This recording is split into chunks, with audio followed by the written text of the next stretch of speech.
సాయి గారు మనం gold rate అమాంతంగా పెరిగిపోయింది. అంటే మరి ఇంపాక్ట్ ఎలా ఉండొచ్చు? అంటే ఇంకా పెరుగుతుందా? తగ్గుతుందా? ఎందుకంటే చాలామంది ఒక రకమైన కన్ఫ్యూజన్లో ఉన్నారు. అంటే గోల్డ్ మీద ఇప్పుడు పెట్టుబడి పెట్టొచ్చా? పెట్టకూడదా? కొందరు ఏమనుకుంటున్నారంటే ఇంత సడన్గా పెరుగుతుంది కదా, మళ్ళీ సడన్గా పడిపోద్దేమో, ఎందుకంటే లైక్ స్టాక్స్ వీటిని పరిగణలోకి తీసుకుంటున్నారు, కంపేర్ చేసుకుంటున్నారు. మీ అంచనా ఏంటి? సో యాక్చువల్గా ఇప్పుడే గోపాలకృష్ణ గారు చెప్పినట్టు కూడా $2,600 ఇంటర్నేషనల్ మార్కెట్లో ఔన్స్ గోల్డ్ ఉన్నది.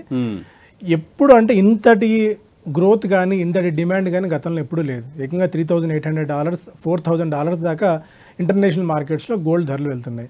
అదే సిల్వర్ చూసుకున్నా కూడా $40 ఉన్న ఔన్స్ సిల్వర్ కూడా ఆల్మోస్ట్ $47-48 దాకా వెళ్తుంది. సో ఇంతటి మొమెంటం కానీ ఆర్ఎల్స్ ఇంతటిది కానీ లేదు. బట్ చాలామంది మార్కెట్లో చెప్తుంది, ఇంటర్నేషనల్ రీసెర్చ్ ఏజెన్సీస్ చెప్తుంది దాదాపుగా గోల్డ్ ఇక్కడ నుంచి $6,000 దాకా వెళ్ళే అవకాశం ఉంది అని చెప్పి. అంటే ఇప్పుడు యాజ్ ఆఫ్ మనం 4,000 దగ్గర ఉన్నాం ఆల్మోస్ట్. అంటే స్టిల్ ఇంకా ఇక్కడ నుంచి 50% దాకా గ్రోత్ పొటెన్షియల్ గోల్డ్ లో ఉండే ఛాన్సెస్ ఉన్నాయి. అంటే ఎంతవరకు వెళ్ళొచ్చు ఈ రోజు? అంటే ఇప్పుడు ఈ రోజు 1,10,000 ఉందనుకోండి, ఇంకొక 50,000 దాదాపు 1,50,000 పైన వెళ్ళే ఛాన్సెస్ ఉంది. కాకపోతే అది ఇమీడియట్ గా అవుతుందని చెప్పలేము. గోల్డ్ ఎప్పుడైనా ఏంటంటే గత చరిత్ర ఎప్పుడు చూసుకున్నా సరే గోల్డ్ ఎంత ఫాస్ట్ గా వెళ్ళిందో అంతే ఫాస్ట్ గా వెనక్కి వచ్చిన సందర్భాలు కూడా చాలా సందర్భాల్లో మనం చరిత్ర చూసుకుంటే వచ్చింది. అంటే ఇప్పుడు ఆ పరిస్థితి ఉందా? పర్వాలేదు, అంటే స్టేబుల్ గా వెళ్ళే అవకాశం ఉందా? సో స్టేబుల్గా ఇప్పుడు ఫ్రెష్గా ఇన్వెస్ట్మెంట్ చేయాలి అంటే మాత్రం I have my own doubts అండి. అంటే నేను ఒక ఇన్వెస్టర్ పాయింట్ ఆఫ్ వ్యూలో చూస్తే ఇప్పుడు యాజ్ అన్ ఇన్వెస్టర్గా నేను ఒక కామన్ మ్యాన్ యాంగిల్లో ఆలోచిస్తే మాత్రం నేను ఇప్పుడైతే ఫ్రెష్గా గోల్డ్ అయితే ఇన్వెస్ట్ చేయలేను పెద్ద మొత్తంలో. ఇక పెళ్ళిళ్ళు లేదా ఫంక్షన్స్ ఏదైనా ఉంటే తప్పదనుకోండి. బట్ ఇన్వెస్ట్మెంట్ పాయింట్ ఆఫ్ వ్యూలో చూస్తే మాత్రం గోల్డ్లో ఇప్పుడు ఇన్వెస్ట్ చేయడం మాత్రం రైట్ టైం కాదు. మేబీ ఇక్కడ కొద్దిగా కరెక్షన్ వచ్చే ఛాన్సెస్ అయితే గోల్డ్లో చాలా క్లియర్ కట్గా. ఎన్ని రోజులు పట్టొచ్చు? ఎన్ని రోజుల వరకు? సో స్పెసిఫిక్గా చెప్పలేము, ఎందుకంటే దానికి రీజన్ డొనాల్డ్ ట్రంప్ మైండ్లో ఏ రోజు రాత్రి ఏం జరుగుతుందో తెలియదు. సో ఆయన మైండ్లో ఈ రోజు వచ్చిన నిర్ణయం రేపు పొద్దున అది అమల్లోకి వస్తుంది. ఒకప్పుడు ఏంటంటే గోల్డ్ పెరగడానికి తగ్గడానికి డిమాండ్ అండ్ సప్లైతో పాటు సిస్టమేటిక్గా కొన్ని కారణాలు ఉండేవి. ఇప్పుడు ఆ సిస్టమేటిక్ రిస్కులు కానీ ఆర్ఎల్స్ అలాంటి పరిణామాలు కానీ గోల్డ్ ఏమి ఉండట్లేదు. జస్ట్ డొనాల్డ్ ట్రంప్ చెప్తున్న ఆధారంగా మార్కెట్స్ అన్ని కదలికలు జరుగుతున్నాయి కాబట్టి కేవలం ఆయన మైండ్లో ఎలా ఉంటుంది అన్న విషయం మనం పెట్టుకొని గోల్డ్ ధర పెరుగుతుందా తగ్గుందా అని చెప్పలేము. బట్ యాజ్ ఆఫ్ నౌ అయితే ఆర్టిఫిషియల్గా పెరిగింది గోల్డ్ అయితే. బట్ దీనికంటూ ఒక బేస్గా ఫండమెంటల్స్ ఫామ్ అయినవి కానీ బట్ ఈ రోజు దీనికి ఇలా పెరగడానికి కారణం అవుతుంది అన్నది మాత్రం ఏం చెప్పలేము. బట్ ఇలా ఏదైతే పెరిగిందో అది రివర్స్ అయ్యే ఛాన్సెస్ కూడా చాలా గట్టిగా ఉన్నాయి. సో భారీ ఎత్తున కమిట్ చేయడానికి, భారీ ఎత్తున ఇన్వెస్ట్ చేయడానికి మాత్రం this may not be the right time in the right. అంటే ఇన్వెస్టర్లు ఈ సమయంలో భారీగా పెట్టుబడులు పెట్టే అనువైన సమయం అయితే కాదు, ఎందుకంటే ఇంతగా పెరిగింది కాబట్టి. దానికి తోడు మనకు దరిద్రం ఏంటంటే రూపీ కూడా క్రమంగా వీక్ అయిపోతుంది. ఇప్పుడే సార్ కూడా అన్నట్టు అది మెల్లగా $90 అయిపోయేట్టు కనిపిస్తుంది డాలర్తో కంపేర్ చేసుకున్నట్టయితే. అటు యుఎస్లో ఒకటి వృద్ధి రేటు కొద్దిగా నిరసిస్తుంది, అనుకున్నంతగా జాబ్ మార్కెట్ గొప్పగా లేదు. డొనాల్డ్ ట్రంప్ ఈ టారిఫ్స్ ఎఫెక్ట్ ఇంకా యుఎస్ మీద మనకంటే ఎక్కువగానే ఉంది. బట్ రూపీ వీక్ అవడం వల్ల డబుల్ వ్యామీ అంటాం. ఒకటి ఇంటర్నేషనల్ మార్కెట్లో గోల్డ్ ధరలు పెరుగుతున్నాయి, ఇక్కడ రూపీ తగ్గుతుంది. రెండు ఎఫెక్ట్ వల్ల ఇక్కడ మనం కామన్ మ్యాన్ కి రీటైలర్స్ కి ధరలు ఎక్కువ పెట్టి కొనాల్సి వస్తుంది. రైట్. మరి గోపీకృష్ణ గారు, ఇప్పుడు ఇది సీజన్, దసరా, దీపావళి, బంగారం కొనుగోళ్లు కూడా ఉంటాయి. కానీ రేటు పెరిగింది కాబట్టి కస్టమర్స్ మరి బంగారం కొంటున్నారా, లేదంటే ఆలోచిస్తున్నారా, లేదంటే ఒక 10 తులాలు కొనాలనుకున్న వాళ్ళు ఒక 5 తులాలు అట్లా తగ్గించి ఏమైనా కొంటున్నారా? సతీష్ గారు, మీకు ఒక పాయింట్ చెప్పేది ఏంటంటే రీసైకిల్ గోల్డ్ మార్కెట్స్ లోకి వస్తుందని బాగా చర్చ నడుస్తుంది.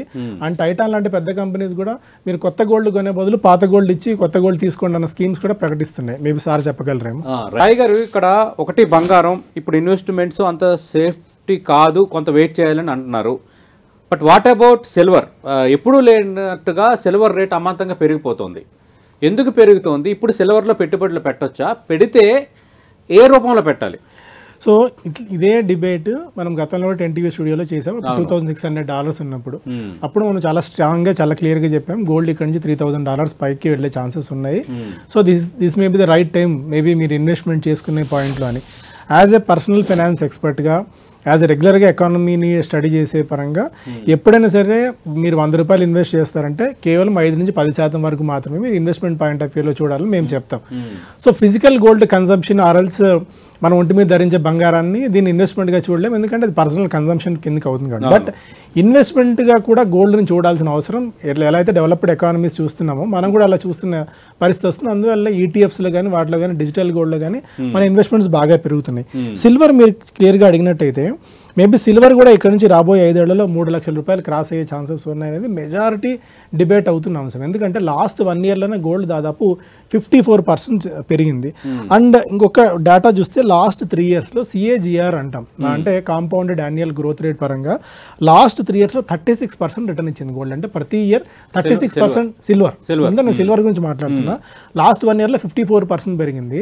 లాస్ట్ 3 ఇయర్స్లో CAGR ఆల్మోస్ట్ 36% దాకా పెరిగింది. అండ్ లాస్ట్ 1 ఇయర్లో లాస్ట్ 5 ఇయర్స్లో మనకు 57 నుంచి ఆల్మోస్ట్ ఇప్పుడు 1,40,000 దాకా, అంటే లాస్ట్ 5 ఇయర్స్లో 20% తగ్గకుండా సిల్వర్ కూడా పెరుగుతూ వచ్చింది.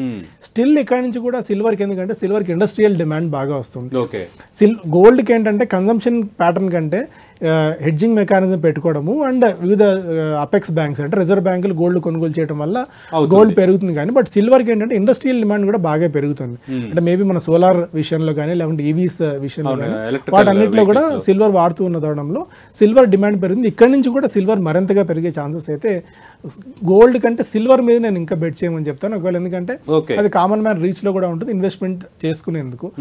I bet silver rather than gold at this point of time అండి. రైట్. ఒకవేళ వెండిలో పెట్టుబడులు పెట్టాలంటే ఎలా పెట్టాలి? అంటే ఫర్ ఎగ్జాంపుల్ నేను ఒక కస్టమర్ని, నేను 1 కేజీ వెండి కొనే డబ్బులు 1,40,000 ఉన్నాయి నా దగ్గర. అలా దాచి 1 కేజీ బంగారు 1 కేజీ వెండి కొనుక్కొని నేను పెట్టుకోవడం బెటరా, లేదంటే వెండికి కూడా లైక్ గోల్డ్ లాగా ETFs అట్లాగా మోడల్ ఏమైనా ఉందా? సిల్వర్ ETFస్ని కూడా మనం కన్సిడర్ చేయొచ్చండి. బట్ ఏంటంటే మెజారిటీ స్టిల్ ఇంకా ఇండియాలో రాని కల్చర్ ఏంటంటే ఇన్వెస్ట్మెంట్ అంటే మనం వెళ్ళి ఏదైనా షాప్కి వెళ్ళి జ్యువెలరీ కొనుగోలు చేస్తేనే ఇన్వెస్ట్మెంట్, ఎందుకంటే మన కళ్ళకి కనిపిస్తుంది, మన టచ్ అండ్ ఫీల్ ఉంటుంది అన్నది అన్న ఒక ఫీల్ మనకి. సేమ్ సిల్వర్లో కూడా అదే పరిస్థితి. బట్ సిల్వర్లో ఏంటంటే మెజారిటీ మేకింగ్ ఛార్జెస్ అవే ఉండవు కాబట్టి rather you can buy silver gold and you can keep it at home. Maybe biscuits రూపంలో కానీ ఆర్ఎల్స్ బార్స్ రూపంలో కానీ మీరు పర్చేస్ చేయవచ్చు. ఆర్ఎల్స్ సిల్వర్ ఆర్నమెంట్స్ మీరు తీసుకున్న అంటే ప్లేట్స్ కానీ అలాంటివి తీసుకున్నా మళ్ళీ మీరు సెల్ చేసేందుకు పెద్దగా ఇబ్బంది ఉండదు, ఎందుకంటే వాటికి మేకింగ్ ఛార్జెస్ కానీ VS కానీ ఎక్కువగా ఉండవు కాబట్టి. You can consider ETFs or else if you want you can invest in physical silver also. Silver వరకు. సిల్వర్ వరకు. గోల్డ్ విషయంలో నేను గతంలో కూడా అదే ఒకటే మాట చెప్తూ వచ్చానండి. గోల్డ్ మీరు ఇన్వెస్ట్మెంట్గా చూస్తున్నారంటే మీరు have to classify your self first of all. మీరు దాన్ని ఫిజికల్ కన్సంప్షన్ కోసం యూస్ చేస్తున్నారా లేదంటే గోల్డ్ ఇన్వెస్ట్మెంట్ కోసం చూస్తున్నారా? ఇన్వెస్ట్మెంట్ కోసం చూసినప్పుడు ఆల్ టుగెదర్ మీ మైండ్ సెట్ అంతా కూడా చాలా డిఫరెంట్గా ఉండాలి. ఎందుకంటే ఇప్పుడు మీరు 100 రూపాయలు పెట్టి గోల్డ్ కొనుగోలు చేస్తున్నారంటే అందులో 15 నుంచి 20 రూపాయలు VA రూపంలో వాల్యూ ఎడిషన్ రూపంలో మీరు డబ్బులు ఫస్ట్ ఇనిషియల్గానే చెల్లించేస్తున్నారు. ఫిజికల్ గోల్డ్ కొంటే మీరు జ్యువెలరీ కొంటున్నారు, VA రూపంలో 15 నుంచి 20% మీకు ఆబ్వియస్ గా పడిపోతుంది జ్యువెలరీ కొంటే. అంటే మీకు ఆ 100ని 120 పెట్టి కొంటున్నాం, ఆ 120 పైన మీకు వస్తేనే మీకు రాబడి వస్తుంది. అంటే మీకు ఇన్వెస్ట్మెంట్ పాయింట్ ఆఫ్ వ్యూలో రిటర్న్ వర్కౌట్ అవుతుంది. అదే మీరు డిజిటల్ రూపంలో కొన్నారు ఆర్ఎల్స్ ETF రూపంలో కొన్నారు అనుకోండి, ఆ పాయింట్ ఆఫ్ వ్యూలో మీరు అమ్ముకోవాల్సినప్పుడు ఈజీగా అమ్ముకునే ఛాన్సెస్ కూడా ఉంటాయి. సో ఇన్వెస్ట్మెంట్ అంటే మాత్రం మీరు ETFస్ని కానీ డిజిటల్ గోల్డ్ని ప్రిఫర్ చేయడం మంచిది. ఇంకా ఫిజికల్ గోల్డ్ అనుకున్నప్పుడు దాని గురించి మనం పెద్దగా చెప్పలేము, దాని ఇన్వెస్ట్మెంట్గా కూడా చూడలేము. ఇన్వెస్ట్మెంట్ అంటే మాత్రం ETFs అండి, చాలా క్లియర్ కట్గా మనం అర్థం చేసుకోవాల్సిన అంశం. రైట్.